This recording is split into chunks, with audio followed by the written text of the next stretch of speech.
The front door of my house swung open with such force that the hinges groaned in protest. It was 2 in the afternoon on a regular Tuesday, and I was folding clean laundry in my bedroom when I heard Marcus's furious footsteps storming through the house like a hurricane. "Mom, where are you?" His voice echoed through the house with a rage I hadn't heard since he was a teenager. I left the shirts on the bed and stepped into the hallway. My son, at 42 years old, was standing in the living room, his face red and his fists clenched. His green eyes, inherited from his father, pierced me with a hardness that chilled me to the bone. "Why did Chloe call me crying, saying you changed the password on your card? She was at the grocery store and couldn't pay for her shopping. You humiliated her in front of everyone." I stood frozen in the doorway. 70 years of life had taught me to stay calm in difficult situations, but this was different. This was my own son screaming at me in my own home. "Marcus, lower your voice. We're educated people." My tone was firm, yet serene. "And yes, I changed the password on my card because it's mine." "Yours? Mom, we're family. You can't just put up roadblocks when we need something."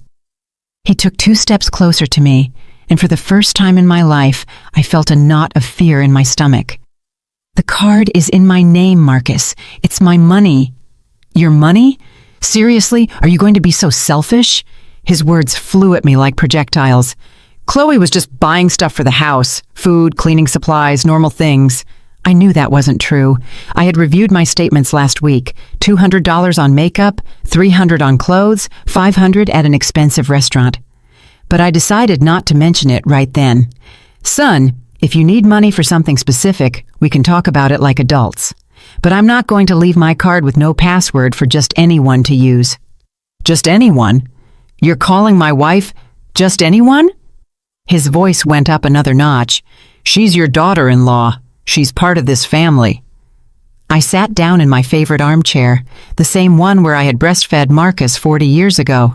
I needed to maintain my composure, even though my entire body was trembling. "Chloe is always welcome in this house, but my credit card is not a family service." Marcus paced the living room like a caged animal. His shoes pounded the hardwood floor with every step. He was sweating despite the air conditioning. "I can't believe what I'm hearing. You've been generous your whole life, always helping everyone, and now that your own family needs support, you're acting like a miser." That word hurt more than any scream. Miser. I, who had raised this man alone after his father died. I, who had worked double shifts for years to pay for his college. I, who had given him the down payment for his apartment. "Marcus, I will not let you talk to me like that in my own home. Then give me a coherent explanation. Why change the password overnight without telling anyone?" I stood up from the armchair. My back protested, but I needed to be on my feet for this conversation. Because I reviewed my statements and I found expenses that I don't recognize. A lot of money leaving my card without my authorization. "All those expenses were discussed with you." "No, Marcus, they were not." He fell silent for the first time since he had arrived. His breathing was heavy, and the veins in his neck stood out against his dark skin. "Chloe told me she always asked you before she used the card." Chloe is lying. The words came out of my mouth before I could stop them. The silence that followed was thick, heavy. Marcus looked at me as if I had just slapped him. "I won't let you insult my wife." "I'm not insulting her. I'm telling the truth." "The truth is, you're getting paranoid. Maybe it's time for someone else to handle your finances." Those words hit me like a lightning bolt. My own son, suggesting I wasn't capable of managing my own money. My own son, doubting my mental capacity. "I think you need to leave, Marcus." "I'm not leaving until we fix this. Give me the new password right now." "No, son." I said no. I held his gaze. "This is my house and my decision. If Chloe needs something, she can ask me directly." Marcus headed for the door, but stopped before he went out. His voice was colder than ice. "This isn't over. We'll talk again when you get over your tantrum." "It's not a tantrum, Marcus. It's a decision. It's foolish, and you're going to regret it when you see how this affects our relationship." His words hung in the air like a threat. my own son, threatening to cut off our relationship if I didn't give him access to my money. Are you threatening me? I'm warning you, Chloe is very hurt by your attitude. I don't know if she'll want to see you after this. Then that will be her decision. Marcus shook his head with contempt. You know what? You're right. This is your decision, and we'll make ours. The door closed with a dry thud. I was left alone in the living room, trembling. The begonias on the patio still needed water, but I no longer had the strength to water them. I walked to the window and watched Marcus's car driving away down the street. The tires squealed as he turned the corner too fast. 40 years of motherhood, and it came to this. My only son screaming at me for protecting my own money. The silence in the house felt different after he left. It wasn't the peaceful silence of the morning, but something denser, heavier, as if the air itself had changed. I sat down in my armchair again and closed my eyes. The conversation replayed in my mind like a broken record. Marcus's words, his tone, his fury, all for a password, all for protecting my own credit card. But in my heart of hearts, I knew this wasn't really about a password. It was about control. It was about boundaries. It was about the fact that for the first time in years, I had said no. The phone rang once, then twice. I let the answering machine get it. It was Chloe, her shrill voice cutting through the silence of my home. Sylvia, I know you're there. I hope you're happy with what you've done. Marcus is devastated. I don't understand why you're behaving like this with us. We're your family. Click. The line went dead. I took a deep breath and opened my eyes. The clock on the wall read 3:30. The day had started out normally, with laundry to fold and plants to water. Now it felt as if I had lived an entire week in 2 hours. I got up and walked to the kitchen.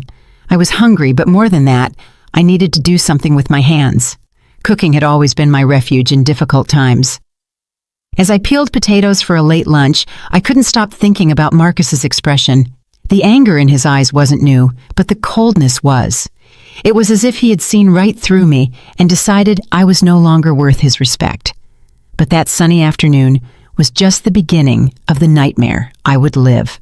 For 30 years, my routine had been my strength. I would get up at 6 in the morning, make coffee in the same coffee maker my husband had given me before he died, and check on the plants in the yard while the sun was just beginning to warm the tiles. It was an organized, predictable, safe life. After Robert's funeral, when Marcus was just 12 years old, I learned that structure was the only thing that kept us sane. Meal times, study times, bedtimes, clear rules and firm boundaries. That's how we'd raise a good man, I thought. My 2-story house had been our refuge for 40 years. Robert bought it when I was pregnant with Marcus, with a loan we paid off over 20 years.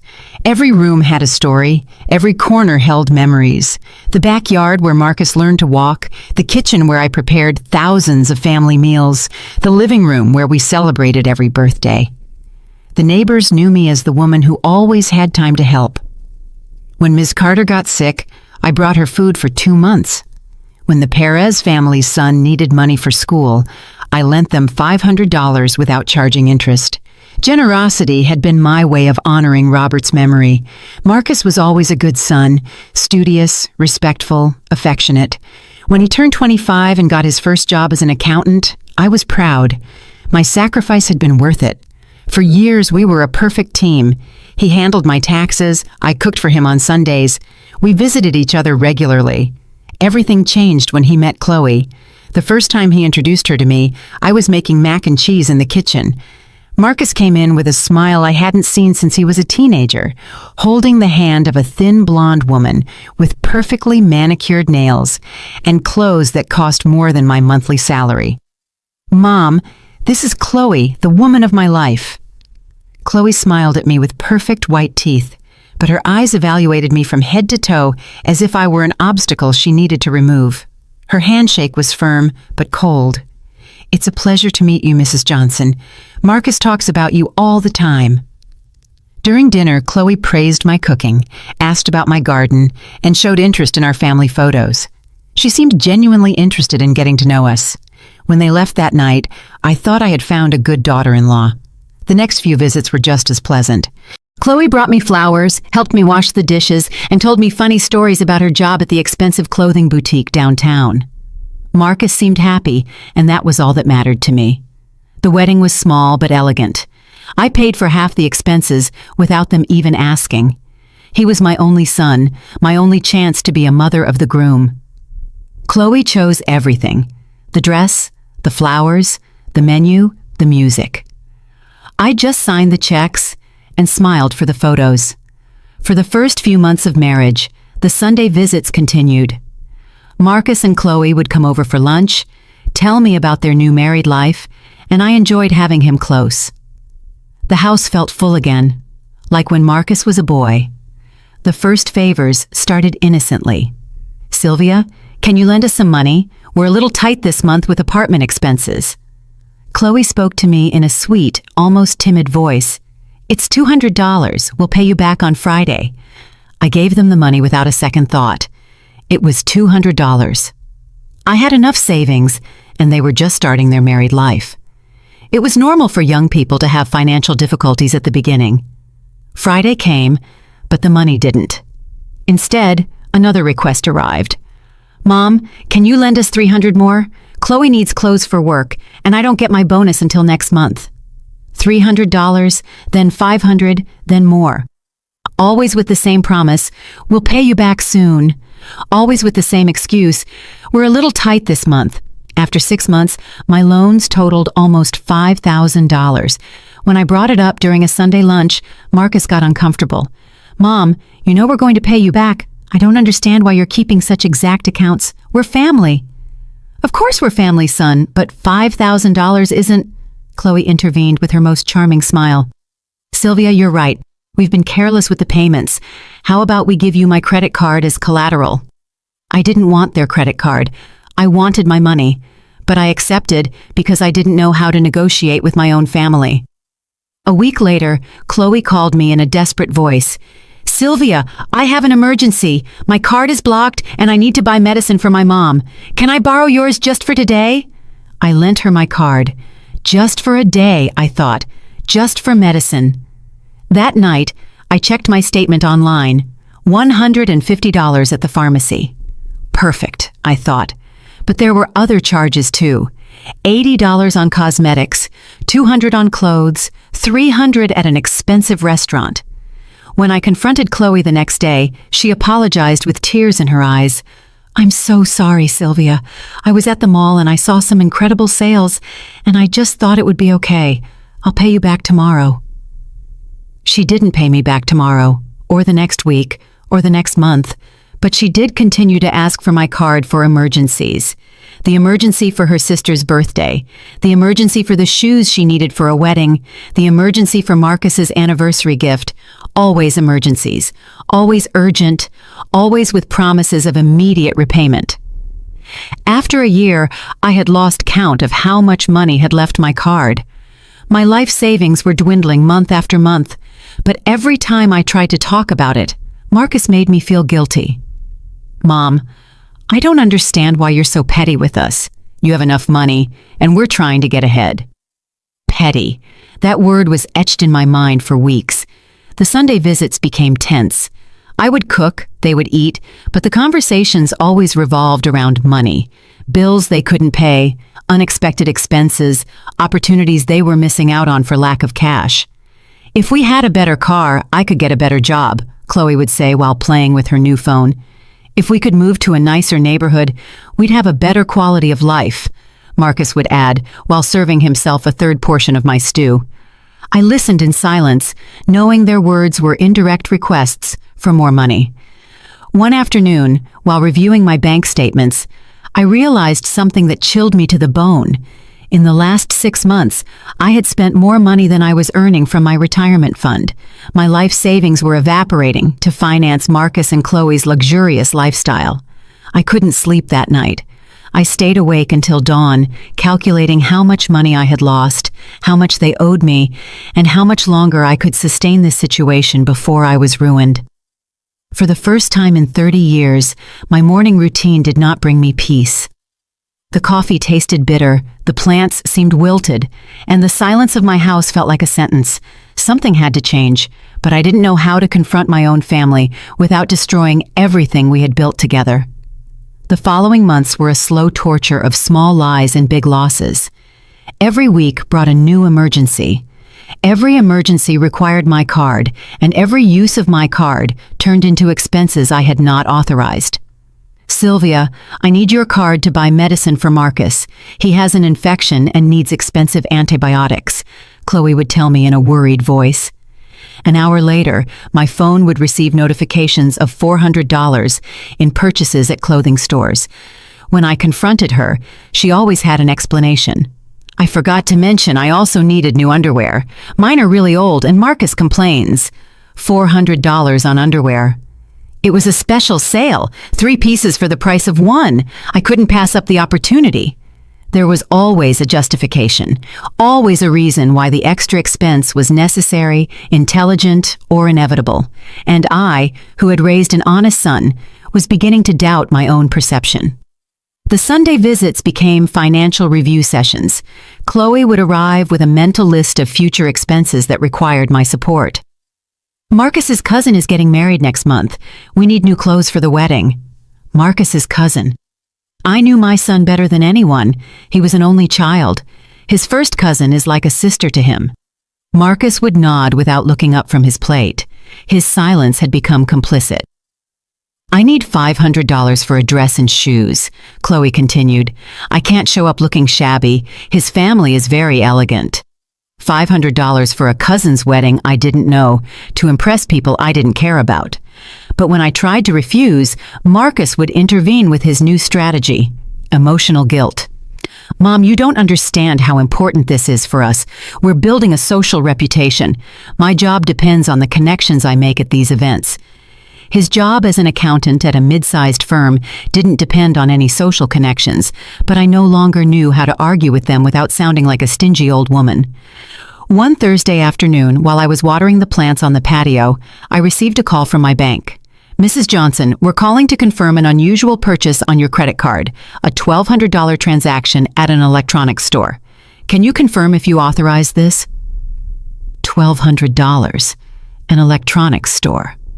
I hadn't bought any electronics. At what store was the purchase made? At Tech World in the City Mall. Do you authorize it? No, I do not authorize that purchase. I'm canceling that transaction. Please block my card and send me a new one in 5 business days. I hung up the phone with trembling hands. $1,200. Chloe had my card since Tuesday to buy medicine for her headache. The phone rang 20 minutes later. Sylvia, what did you do? My card is blocked and I'm in the middle of the grocery store with a full cart. It's not your card, Chloe. It's my card, and I blocked it because there were unauthorized purchases. Unauthorized purchases? All the purchases I made were necessary. Were electronics necessary? Silence on the other end of the line, then a nervous laugh. Oh, that. Marcus needed a new computer for work. His broke and he couldn't wait. Why didn't you consult with me before making such a big purchase? Because we knew you would say no. You always find excuses not to help us when we really need something important. The accusation hit me like a slap. I, who had been financing their luxurious lifestyle for 2 years, was now the villain for protecting my own money. Chloe, go home. We'll talk when you get here. I can't go home. My cart is full of food and I can't pay for it. You come here and bring cash. I hung up the phone. For the next hour, my phone wouldn't stop ringing. Chloe, Marcus, Chloe again. I let all the calls go to the answering machine. I needed to think. I took out all my bank statements from the last 6 months and spread them out on the dining room table. The numbers didn't lie. In January, I had $45,000 in savings. By June, $26,000 had disappeared in 6 months. I reviewed every transaction, every charge, every purchase. Expensive restaurants, designer clothes, perfumes, shoes, handbags, beauty treatments, weekend trips. Nothing Chloe had bought with my money was a basic necessity. The sound of the front door opening pulled me from my calculations. Marcus and Chloe walked into my house without knocking, as if they owned the place. "Mom, what happened with the card?" Marcus seemed more tired than angry. "I blocked it because I found purchases I didn't authorize." Chloe sat down on my sofa without an invitation, her arms crossed in a defiant expression. "Sylvia, all those purchases were discussed with you. You can't just block the card every time you forget something." "I didn't forget anything, Chloe. A $1,200 computer is a lot of money to not consult with me." "I did consult you. I told you Marcus needed new equipment for work."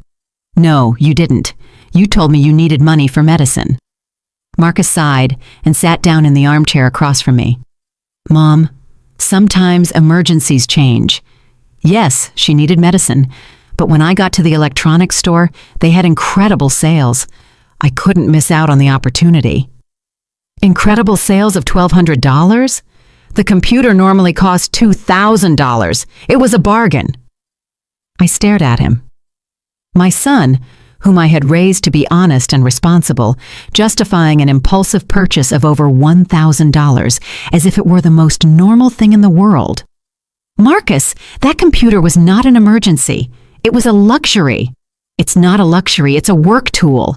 "Then pay for it with your work money." Chloe stood up from the sofa dramatically. "I knew you were going to react like this.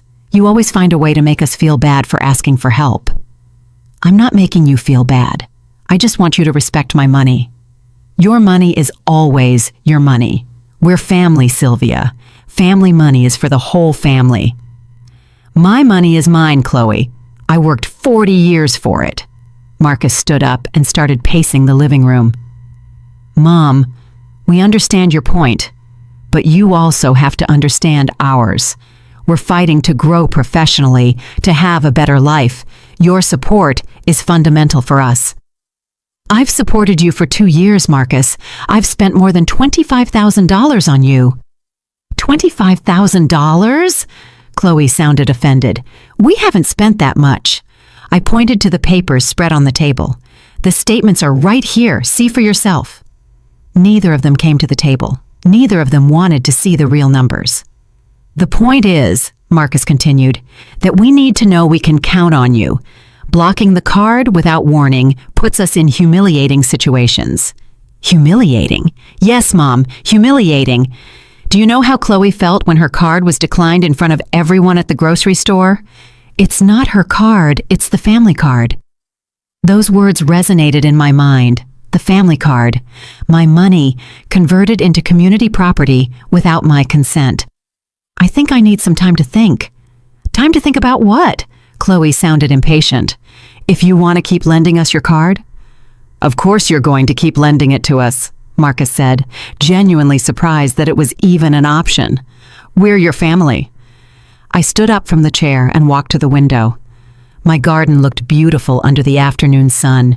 The red begonias were blooming, the white geraniums were growing strong, the bougainvillea was climbing the fence. Everything I cared for with my own hands was thriving. Why couldn't my relationship with my son be just as beautiful? "I want you to leave for today," I said without turning around. "Mom, please. I need to be alone." I heard their footsteps heading for the door. Before he left, Marcus stopped. "We hope you reconsider your position. We don't want this to affect our relationship." The door closed softly.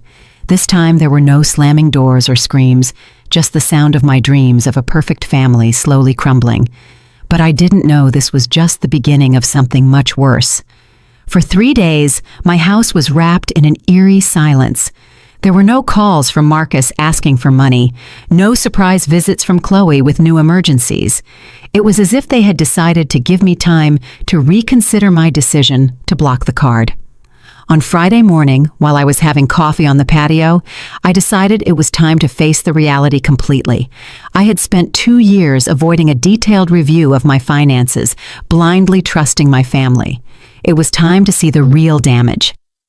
I sat down at my computer and opened my online bank account. The number on the screen hit me like a punch to the stomach. 2 years ago, I had $45,000. Over $25,000 had disappeared. I printed every statement from the last 24 months. The printer worked for 20 minutes, spitting out page after page full of numbers that told the story of my own naivety. I spread everything out on the dining room table and started to categorize.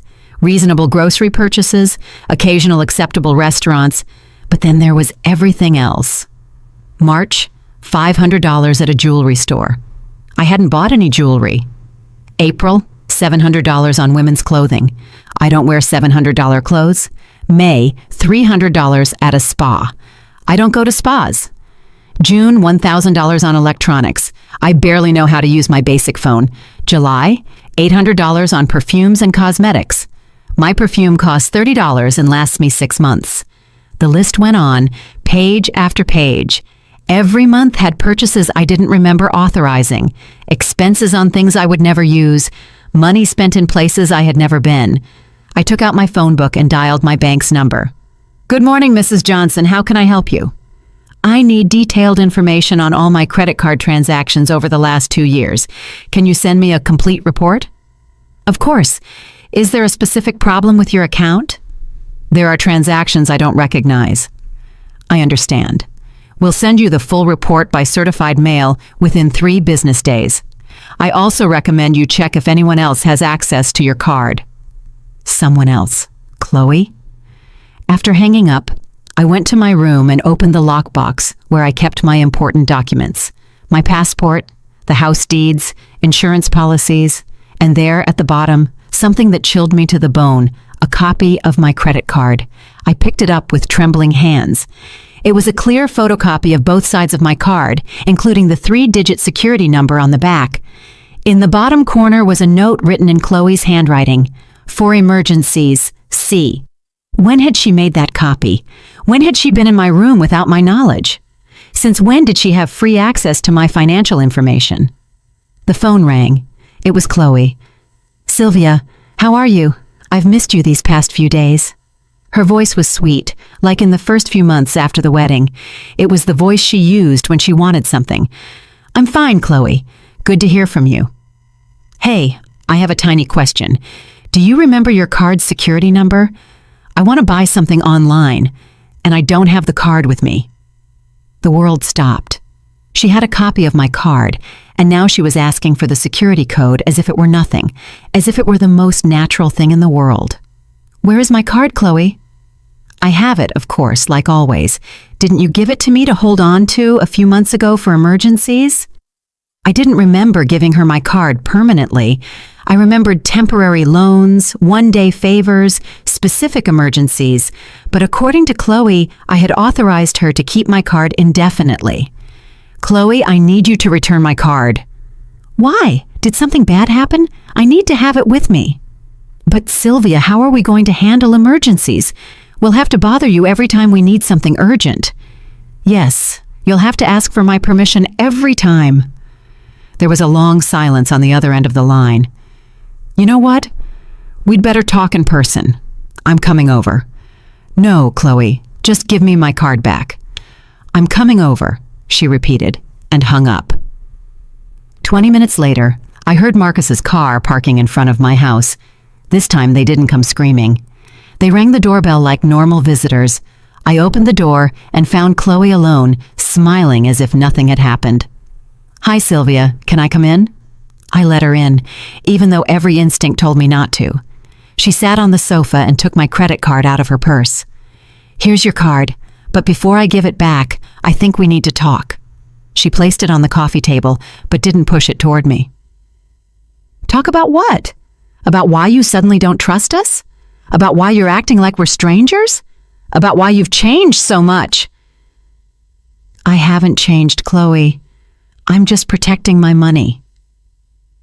"Protecting your money? From what? From us? From your own family?" She stood up and started walking around my living room, touching the photo frames, adjusting the sofa cushions as if it were her own home. "Sylvia, you know Marcus and I love you very much. You know we would never do anything to hurt you, but lately it seems like you see us as enemies." "I don't see you as enemies. I just want to know exactly how my money is being spent." "Exactly." She turned to me with a wounded expression. Don't you trust my judgment? After 2 years of being married to your son, you still think I'm a stranger. You're not a stranger, Chloe, but my money is still mine. She sat down again, closer to me this time. Look, Sylvia, I understand you feel uncomfortable. It's natural.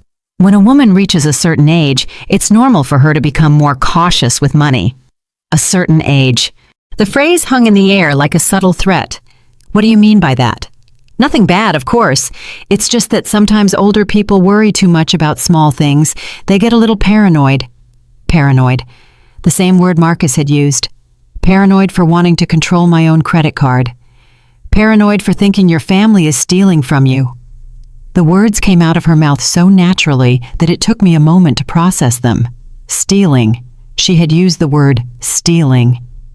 Who said anything about stealing? You did, Sylvia, with your actions. Blocking the card, asking for detailed reports, treating us like criminals. What is that if not accusing us of theft? I stood up from the sofa. I needed physical distance from this conversation. Chloe, I just want my card back. Of course, here it is. She finally pushed the card toward me. I took it and put it in my blouse pocket. But Sylvia, she continued in a soft voice, I hope you understand that this is going to make things more complicated for everyone. Every time we have an emergency, we'll have to bother you. Every time we need something urgent, you'll have to go out of your way to help us. That's fine, I can handle that. Are you sure? Because sometimes emergencies happen at odd hours. Sometimes we need things when you're asleep or when you can't leave the house. Was she threatening me or just outlining practical scenarios? We'll handle each situation as it comes. Chloe nodded slowly. Okay, if that's what you want. She stood up to leave. I just hope you don't regret it when you see how complicated everything is going to get. I walked her to the door. Before she went out, she turned back to me. You know what the saddest part of all this is, Sylvia? That after 2 years of treating you like my own mother, you now see me as a stranger. That hurts a lot. Her eyes filled with tears. For a moment, I almost felt guilty. Almost. I don't see you as a stranger, Chloe. I see you as my son's wife, but not as family. You really are family, but my money is still mine. She nodded sadly and left my house. That night, I couldn't sleep. Chloe's words replayed in my mind. Was I being paranoid? Was it normal for a 70-year-old woman to want to control her own money? Or was I really becoming a distrustful old woman? I took out the copy of my card I had found in my lockbox.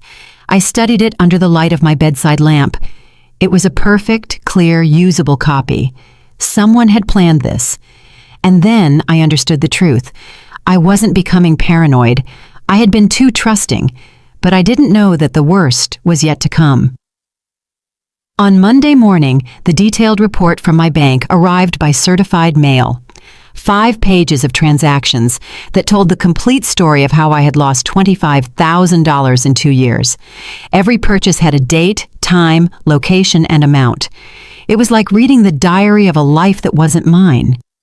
I sat at the dining room table with a cup of coffee and began to study each line. What I found took my breath away. There were transactions at times when I was sleeping, purchases at stores I'd never been to, expenses in cities I'd never visited, and most disturbingly, cash withdrawals from ATMs at 3 in the morning. How had someone withdrawn money at 3 in the morning if I was in my bed? I dialed Marcus's number. I needed an explanation before my mind created theories I didn't want to contemplate. Hello, Mom. How are you? Marcus, I need to ask you something important. Sure. What's up? My card has been used when I wasn't there. There was a long pause. What exactly do you mean? I mean using it without my knowledge when I was at home. Mom, you gave us permission to use the card for emergencies. Sometimes emergencies don't wait for convenient hours. Money was taken from ATMs at 3 in the morning. Oh, that was one time we needed cash urgently for a taxi after dinner. We were out late and didn't have any on us. One time. The report said it was 6 times in the last 3 months.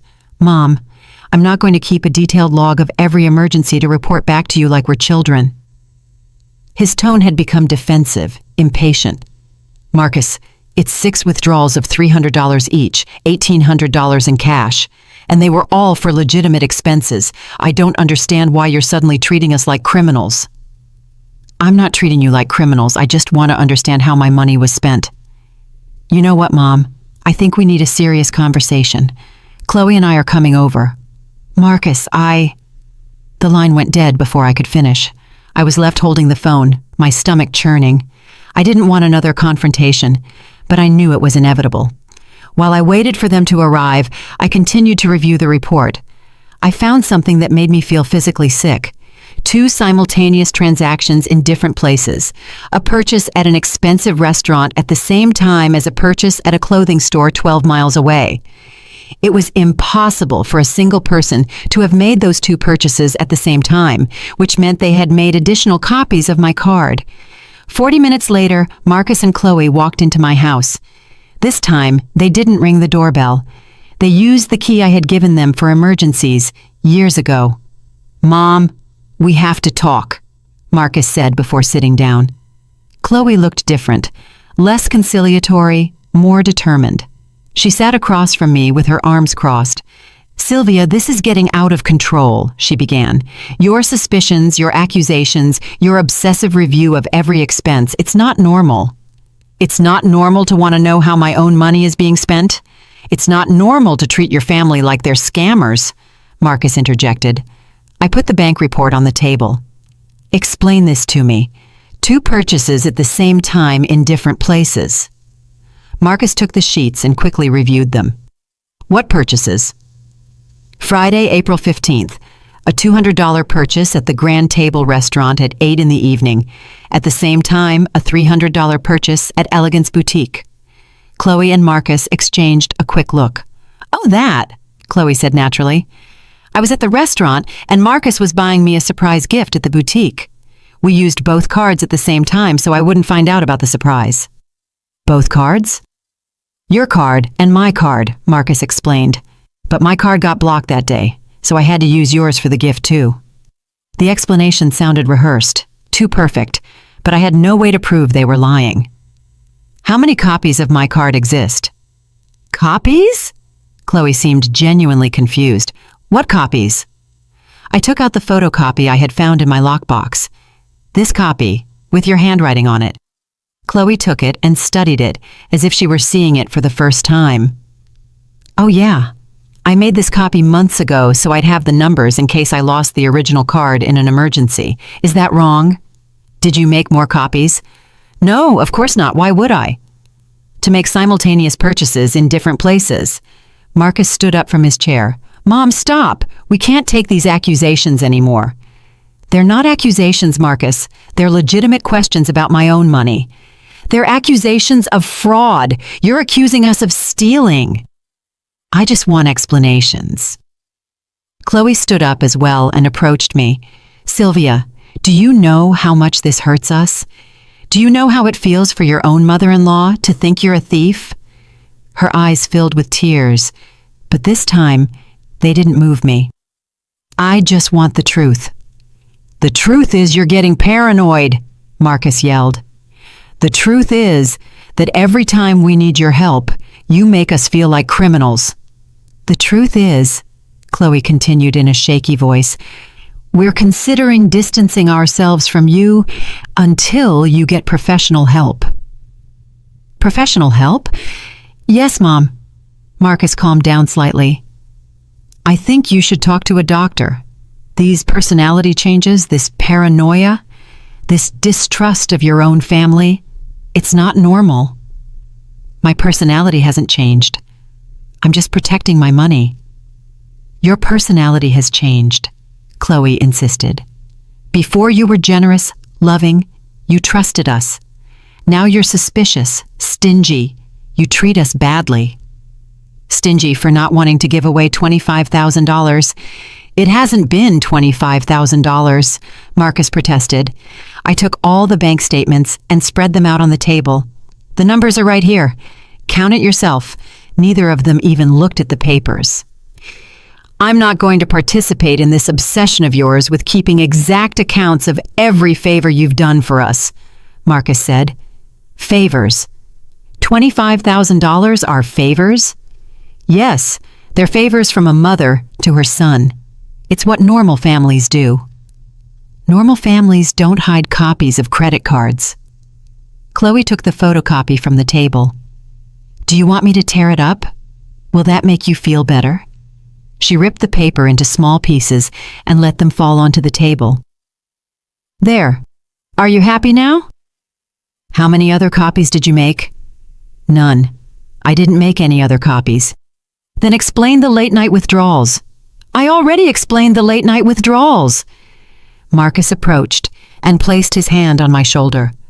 Mom, this has to stop. You're destroying our family relationship for money. I'm not destroying it, I'm just protecting it. Protecting it from what? From us? Protecting my finances. Your money isn't in danger with us, Chloe said softly. Your money is in danger with you. Do you know how many people your age lose all their savings by making wrong decisions? Wrong decisions like trusting you? Wrong decisions like isolating yourself from your family because of paranoia. Marcus took his hand off my shoulder. Mom, I'm going to make you a proposal. Give us one last chance to prove we're worthy of your trust. Give us access to your card for one more month. If at the end of the month you're not completely satisfied with how we've managed the expenses, we'll never ask you for money again. Chloe nodded enthusiastically. It's an excellent idea. We'll show you that you can trust us. I looked at them both, my son and my daughter-in-law, asking me for one last chance to prove their honesty. It sounded reasonable. It sounded like something a normal family would do, but something in their eyes told me it wasn't a request. It was a demand disguised as a favor. I need some time to think. Time to think about what, Mom? If you trust your own family? Time to decide if I'm making a mistake. Marcus sighed. Okay, take your time. But in the meantime, we're also going to take some time. What does that mean? It means that until you decide to trust us again, we're going to keep our distance. We don't want to keep feeling like criminals with every visit. They headed for the door. Before leaving, Chloe turned around. I hope that when you reconsider all this, you realize that we are the only thing you have. Without family, money is worthless. The door closed behind them, and I was left alone with the papers scattered on the table and the weight of a decision I didn't know how to make. Was I a paranoid mother destroying her family relationship for money? Or was I an older woman being manipulated by her own family? I didn't know which of the two possibilities scared me more. For a week, I didn't hear from Marcus or Chloe. The silence felt strange after 2 years of constant calls asking for money, surprise visits, and urgent emergencies that required my credit card. For the first time in a long time, my phone didn't ring every day. At first, the silence was a relief. I could water my plants without interruptions, read my book in peace, cook for myself without worrying about preparing extra portions. But after 5 days, it began to feel like a punishment. Was this what they wanted? To isolate me until I gave in to their demands? On Saturday morning, while I was organizing my closet, I found something that made me stop. At the bottom of the last drawer, wrapped in an old handkerchief, was the pearl necklace Robert had given me for our 10th anniversary. I hadn't worn it in years. I took it out and held it up to the light. The pearls were still beautiful, perfect, intact after so many years. I remembered the night Robert put it on me for the first time, his hands trembling slightly as he struggled with the clasp. For the strongest woman I know, he had told me, so you never forget your worth.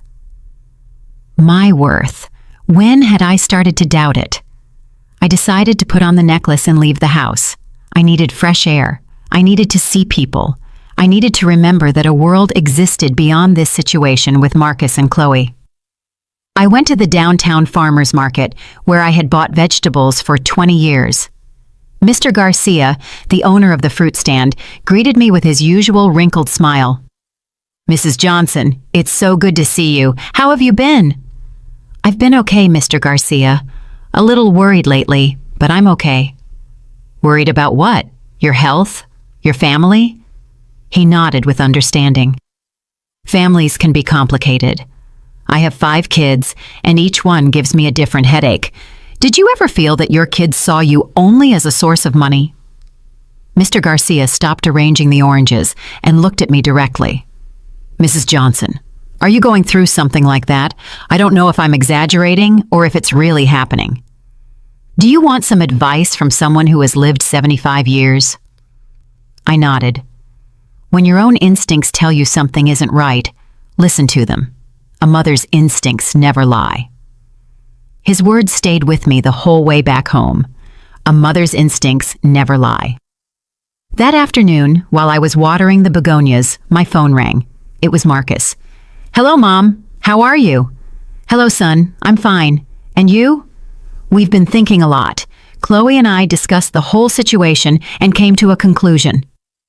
"What conclusion?" "That maybe you're right to want more control over your money, that maybe we've been too casual about the financial thing." I was surprised. I hadn't expected that response. "I'm glad to hear that, Marcus. So we want to propose something different. Instead of using your card, we want you to give us a fixed amount every month, like an allowance. That way you'll know exactly how much you're giving us, and we'll know what we can count on." "An allowance?" "Yes, an amount that you consider reasonable for our expenses. We were thinking maybe $1,500 a month?" $1,500 a month. $18,000 a year for expenses they considered necessary. "Marcus, $1,500 is a lot of money. It's less than we've spent on average these past few months. We thought it would be a way to cut down on expenses and give you more control." "Why do you need $1,500 a month if you both work?" "Because we're trying to grow professionally. We need appropriate clothes for work. We need to maintain certain social standards. We need to invest in our future, and our salaries aren't enough for that. Mom, our salaries barely cover the apartment and basic food. Everything else requires additional help." "Then maybe you should reduce your expenses." There was a long pause. "Do you want us to live like we're poor?" "I want you to live within your means. Our means include having a mother who can help us grow. I don't understand why you suddenly want us to struggle on our own when you have the resources to make our lives easier." "Because they're not my lives, Marcus. They're your lives. We're family. My life and your life are connected." His tone had changed. The conversation was heading into familiar territory again. "Marcus, I'm not going to give you $1,500 a month." "How much then? 1,000? "I don't know. I need to think about it." "Think about it, Mom. We've been waiting a week for an answer. And I've been spending money uncontrollably for 2 years. I need time to decide how to proceed." "You know what? Forget it. Forget the whole proposal." "Marcus, no, Mom. We're not going to beg for your help anymore. Chloe was right. There are other options." "What other options?" "Options that don't require begging my own mother for money." He hung up before I could respond. That night, I couldn't sleep. What had he meant by other options? What was Marcus talking about? On Monday morning, I found out. I was having breakfast when someone knocked on the door. It was a young man in a suit with a briefcase. "Mrs. Sylvia Johnson?" "Yes, I am. I'm Mr. Roberts from the law firm of Hayes & Associates. Your son, Marcus Johnson, has retained our services to review your mental and financial capacity." I felt as if the floor had disappeared beneath my feet. "Excuse me?" "Your son is concerned about your mental well-being. According to him, you have shown signs of paranoia, confusion, and erratic decision-making. He is considering initiating a legal process to obtain guardianship over your finances." "Guardianship. Yes, ma'am, a process where a judge determines if you are capable of managing your own financial affairs, or if you need someone else to handle them for you." "Someone like my son?" "Exactly." I sat down in the armchair because my legs could no longer support me. What do I need to do to defend myself? First, I recommend you hire a lawyer. Second, you should undergo medical examinations to prove your mental capacity. Third, you should gather evidence that you manage your finances responsibly. How much time do I have? If they decide to proceed formally, you will receive an official summons with 30 days to respond. The man left, leaving me alone with the realization that my own son was considering legally taking control of my money. My own son. That afternoon, I called my neighbor, Alma Davis. I had known her for 15 years, but we had never had an intimate friendship. Still, I needed to talk to someone, and she had always seemed like a sensible woman. "Alma, could you come over? I need some advice." "Of course, Sylvia. I'll be right there." When she arrived, I told her everything. The loans that became permanent, the credit card they never gave back, the unauthorized purchases, the threat of legal guardianship, everything. Alma listened in silence, nodding occasionally, without judgment. "You know what I think, Sylvia?" "What?" "I think your son and his wife are systematically manipulating you, and now that you're defending yourself, they're escalating to more aggressive tactics. You think I'm being manipulated? I'm sure of it. And I'm sure you're not the first older woman this has happened to." "What should I do?" "Fight with every legal tool you have. Don't let them take your money or your dignity." "What if I lose my son in the process?" Alma took my hands. "Sylvia, you already lost your son, the Marcus you raised, the one who respected you, the one who was grateful for your sacrifices. That Marcus no longer exists. What you have now is a stranger who wants your money and is willing to have you declared incompetent to get it." Her words were like a blow to the chest, but also like a liberation. She was right. My son was already gone. "Do you know a good lawyer?" "I know the best lawyer in the city for these cases. His name is Vincent Harris. He specializes in defending older adults against family financial abuse." Vincent Harris. The name was etched in my mind. "Can you give me his number?" "I'll do you one better. I'll go with you to his office tomorrow." That night, for the first time in weeks, I slept soundly, not because my problems had disappeared, but because I had finally decided to fight. My son had chosen money over me. Now I was going to choose my dignity over him. On Tuesday morning, Alma accompanied me to the law office downtown. Vincent Harris turned out to be a man in his 60s, with gray hair, intelligent eyes, and a calm way of speaking that immediately made me feel confident. "Mrs. Johnson, tell me exactly what has been happening," he said as he took notes in a yellow pad. I recounted everything from the beginning: the loans that were never repaid, the credit card used without my knowledge, the unauthorized copies, the late-night withdrawals, and finally, the threat of legal guardianship. "Do you have documentation of all these transactions?" "I have all the bank statements and the detailed report I requested last week." "Excellent. Did you ever sign a document giving your son or his wife permanent authorization to use your card?" "Never." "Did you ever authorize them to make copies of your card?" "Never." Vincent stopped writing and looked at me directly. "Mrs. Johnson, what you're describing is family financial abuse. It's a crime, and we also have civil options to recover your money." "How common is this?" "More common than people think. The most frequent victims are older women with savings who trust family members who gradually appropriate their resources." "How will we proceed?" "First, we'll protect you from the guardianship lawsuit. Second, we'll fully document the financial abuse. Third, we'll recover your money. And fourth, we'll make sure this doesn't happen again." I felt relieved for the first time in months. I finally had someone on my side who understood the situation. "How much will all this cost?" "My fees are $3,000, but I consider that an investment to recover $25,000. I signed the contract that same day. Over the next week, Vincent and his team worked meticulously. They requested security camera footage from the stores where my card had been used. They tracked the IP addresses of the online purchases and documented every unauthorized transaction. What they found was worse than I had imagined. "Mrs. Johnson," Vincent told me during our second meeting, "not only did they use your card without authorization, they also created fake credit accounts using your personal information." "Fake credit accounts?" "Yes. 3 additional credit cards, all in your name but sent to your son's address. The statements show they've accumulated almost $15,000 in additional debt." $15,000 in debt I didn't know existed. My heart raced. How was that possible? They had access to all your personal information, your social security number, date of birth, bank information.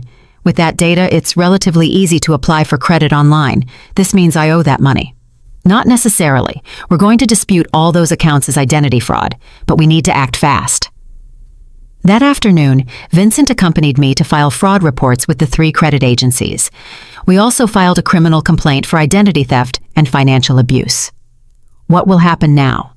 Your son will receive a notification that you are disputing the debts and have filed criminal charges. They will probably contact you to try to reach an agreement. An agreement? They'll try to convince you to drop the charges in exchange for promises of payment. Don't accept anything without consulting me first. He was right. On Friday night, my phone rang. It was Marcus. Mom, what have you done?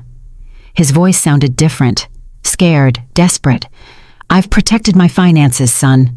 We got a court summons. We're being accused of fraud. Because you committed fraud. We didn't commit fraud. We're your family. Everything we did was with your knowledge. No, Marcus. It was not with my knowledge. Mom, you have to drop these charges. They're going to ruin our lives. You already ruined mine. Please, we'll pay all the money back. Just drop the charges. With what money are you going to pay me back $25,000? We'll get the money. We'll take out a loan. We'll sell things, whatever it takes. And the $15,000 in credit cards you opened in my name? There was silence on the other end of the line. How do you know about those cards? Because I hired a lawyer, Marcus. Because I investigated what you really did. Mom, those cards were for real emergencies. Chloe needed expensive medical treatments. Medical treatments at clothing stores and expensive restaurants? Not all the purchases were frivolous. All the purchases were fraud. Marcus started to cry. It was the first time I had heard him cry since he was a child. Mom, please, we're your family. You can't destroy us for money. You already destroyed me for money. We'll pay everything back. Just give me one chance. You've already had 2 years of chances. One more chance, please. No, Marcus. Then this is war. His voice changed completely. The tears turned into coldness. War. If you don't drop the charges, we're going to proceed with the guardianship lawsuit. We're going to prove that you're losing your mental capacity. We're going to get witnesses who say you've been behaving erratically. What witnesses? Neighbors, shopkeepers, people who have noticed your paranoid behavior. My behavior isn't paranoid, it's defensive. A judge will decide that. He hung up the phone. The next day, the real war began. First came the calls. Marcus, Chloe, unknown numbers, all leaving messages on my answering machine, some pleading, others threatening, all trying to convince me to drop the charges. Then the visits began. Marcus would show up at different times of the day, knocking insistently, yelling from the street that he just wanted to talk. Chloe sent her friends to knock on my door with invented pretexts. One afternoon, while I was watering the plants on the patio, I heard voices on the street. 3 women I didn't know were standing in front of my house talking loudly. That's the house of the lady who's accusing her own son of stealing. How embarrassing. Sometimes kids have financial problems and need help. At that age, it's normal for them to become distrustful. My grandmother also got like that before she didn't finish the sentence, but the message was clear. They were spreading rumors about my mental state. I called Vincent. They're doing exactly what I expected, he told me. They're trying to create a narrative that you're mentally incompetent. It's a common tactic in these cases. What should we do? Document everything, record the conversations, take photos of the unwanted visits, keep a log of all the harassment. We're going to use it against them. That night, someone keyed my car. 2 words in red spray paint, crazy miser. The message was clear. While I fought legally, they would fight psychologically. I called Alma to tell her what was happening. Sylvia, you can't stay in that house alone. Come stay with me until this is resolved. I'm not going to let them run me out of my own home. Then I'll stay with you. That night, Alma slept on my sofa. Her presence calmed me, but it also saddened me. At 70 years old, I needed protection against my own family. At 3 in the morning, my phone rang. I answered, thinking it might be an emergency. "I hope you're happy," Chloe's voice said, distorted as if she were speaking through a handkerchief. "I hope you're happy destroying a family for dirty money." "Dirty money? The money your husband made from illegal business? You think we don't know where your savings really came from?" "What are you saying?" "Ask the people in the neighborhood what kind of man your husband was. Ask them what they thought of his late-night business." She hung up before I could respond. Robert had been an accountant. He had worked at the same office for 20 years. He hadn't had any late-night business or dirty money, but now I understood how far they were willing to go to destroy my reputation. They were attacking the memory of my deceased husband. "Alma," I whispered in the darkness, "I think this is going to get worse before it gets better." "I know," she replied from the sofa, "but we're going to stand together." For the first time in months, I didn't feel completely alone. I had Alma, I had Vincent, and I had the truth on my side, but I didn't know if that would be enough against the desperation of people who had lost access to my money and were willing to do anything to get it back. The court hearing was scheduled for a Tuesday in March. For the 2 weeks leading up to it, Vincent and his team worked tirelessly to prepare my defense. There were documents, testimonies, forensic evidence of the fraudulent purchases, and something that surprised me, other victims. "Mrs. Johnson, your case has opened a broader investigation," Vincent explained in his office. "We've found 3 similar cases in the last 2 years. Families using the same tactics, gradual financial abuse, followed by guardianship lawsuits when the victim defends herself. Your courage in reporting this is helping other people." On the day of the hearing, I arrived at the courthouse accompanied by Vincent and Alma. In the courtroom, Marcus and Chloe were waiting with their lawyer, a young man in an expensive suit who wouldn't stop reviewing documents. When our eyes met, Marcus immediately looked away. Chloe looked at me with a coldness that made me tremble. The judge, a man in his 50s with a serious expression, reviewed all the documents before beginning. The hearing lasted 3 hours.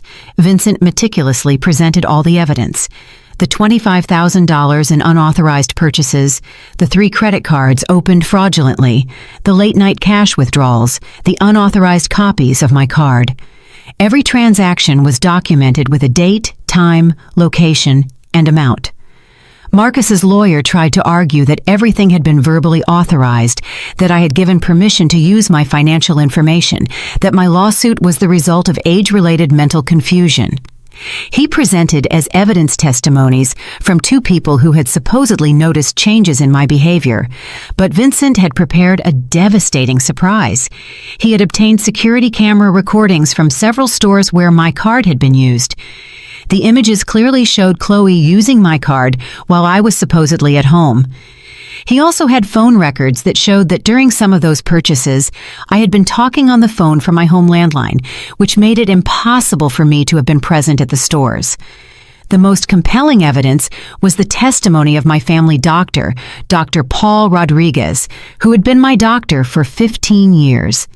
He testified that my medical and neurological exams over the last 2 years showed a completely normal mental capacity for my age, with no signs of cognitive decline, dementia, or any condition that could affect my ability to make financial decisions.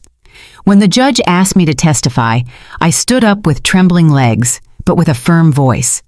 I explained how it had all started with small loans that were never repaid, how they had gradually taken control of my credit card, how they had made copies without my authorization, and how when I finally tried to protect my finances, they threatened to take legal control of my money. "Mrs. Johnson," the judge asked me, "at any point did you specifically authorize your son or his wife to open credit accounts in your name?" "Never, Your Honor. I never authorized any additional credit accounts." "Did you know these accounts existed before you hired your lawyer?" "I had no knowledge of their existence. I discovered the $15,000 in debt when Mr. Harris investigated my financial situation." When Marcus testified, his story changed several times. First, he said I had verbally authorized everything. Then he admitted that some purchases had been impulsive decisions.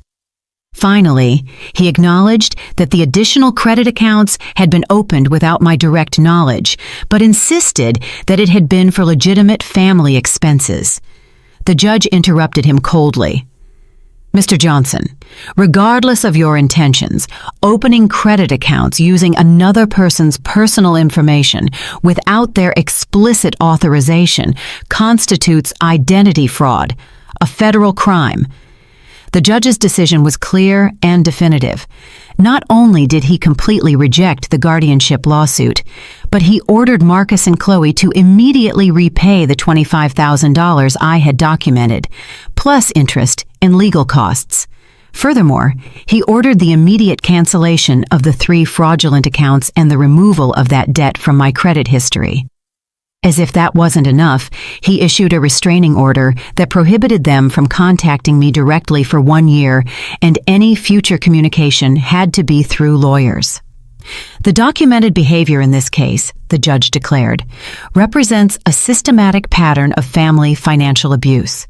The evidence clearly demonstrates that Mrs. Johnson is completely mentally competent and that her actions to protect her finances were appropriate and necessary. The guardianship lawsuit not only lacks merit, but it appears to have been filed as a tactic of intimidation to maintain unauthorized access to the plaintiff's financial resources.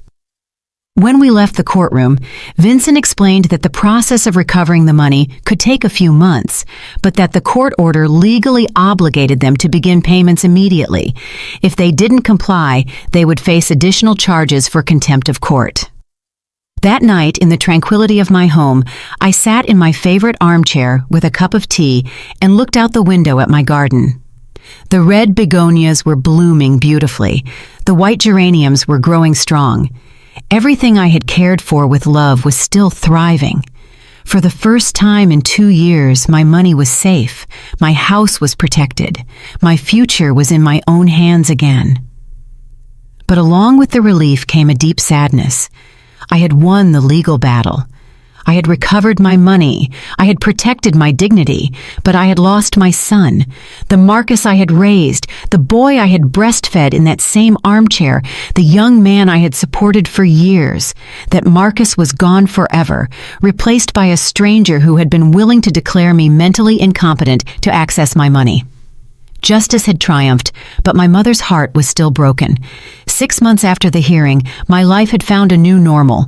The payments ordered by the judge arrived punctually every month, and my bank account was gradually recovering. More importantly, I had recovered my peace of mind. Vincent religiously supervised that Marcus and Chloe complied with the court order. During those months of legal work, our conversations had evolved beyond legal matters.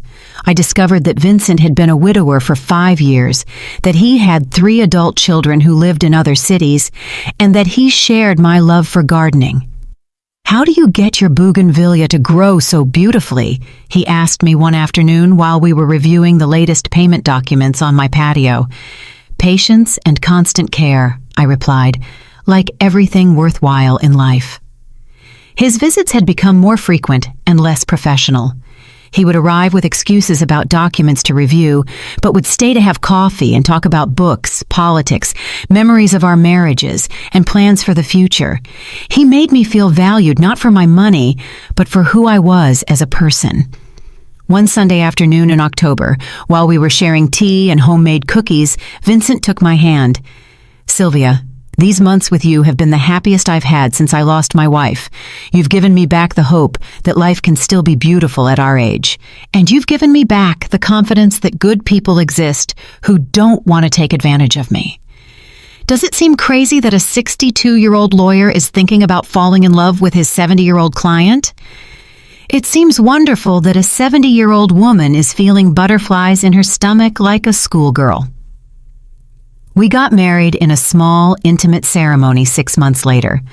Only the 2 of us were present, Alma as my witness, Vincent's brother as his, and the judge who married us. It was perfect in its simplicity.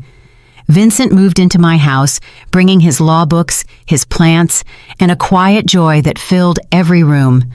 Together, we redesigned Robert's study as our shared library. Together, we planted new flowers in the garden. Together, we built routines that gave us both happiness. In the afternoons, while I cooked, Vincent worked on pro bono cases, helping other older adults who were victims of family financial abuse. It had become his specialty after my case, and he found deep satisfaction in protecting vulnerable people. "Every case I win is a victory for human dignity," he would tell me. Marcus tried to contact me once, 6 months after my marriage to Vincent. He called one afternoon. His voice sounded tired, defeated. "Mom, I know I'm not supposed to call you, but I needed to tell you something. Marcus, you know you can't talk to me directly. I just want to say I'm sorry. Chloe and we're getting divorced. She left with another man, taking everything we were able to save after the lawsuit. I'm left with no money, no wife, and no mother for following her plans." I felt a pang of maternal pain, but I was no longer the same woman who had been manipulated for 2 years. "Marcus, I'm sorry you're going through this, but decisions have consequences. Can you ever forgive me?" "I've already forgiven you, son, but forgiving doesn't mean forgetting. And it definitely doesn't mean going back to how things were before. We might be able to have some kind of relationship in the future, maybe when you've truly shown that you've changed, not just that you need money again." That was the last time we spoke. I heard from other people that Marcus had moved to another city, that he had gotten a modest job, that he was trying to rebuild his life from scratch. A part of me, the mother I will always be, hopes that one day he finds a way to be the man I thought I had raised. But I no longer wait around. I no longer put my life on hold for the possibility that someone else will change. Now I have a full life with Vincent. We travel. We read together. We care for our garden. We have visits from his children when they come to town. We built a relationship based on mutual respect, genuine affection, and the simple joy of sharing the last years of our lives with someone who values us. At 72, I learned that it's never too late to defend your dignity. It's never too late to say no. It's never too late to start over. I lost a lot of money, and I lost my only son in the process. But I gained something more valuable, my freedom, my self-respect, and the chance at a true love in the most unexpected stage of my life. Every morning I wake up in my own house, with my money safe in my own account, with a man who loves me for who I am, not for what I have. It is a victory sweeter than I ever imagined possible. Life taught me that sometimes to gain everything, you have to be willing to lose everything first. Did you like my story? And which city are you listening from? Let's meet in the comments. If you liked the story, you can support me by sending a super thanks so I can keep bringing more stories like this. Thank you so much for your sweet support. I'm looking forward to your comments on the story. On the screen, you can see 2 new life stories that I highly recommend. There's so much more on my channel. Don't forget to subscribe. See you in the next life story with love and respect.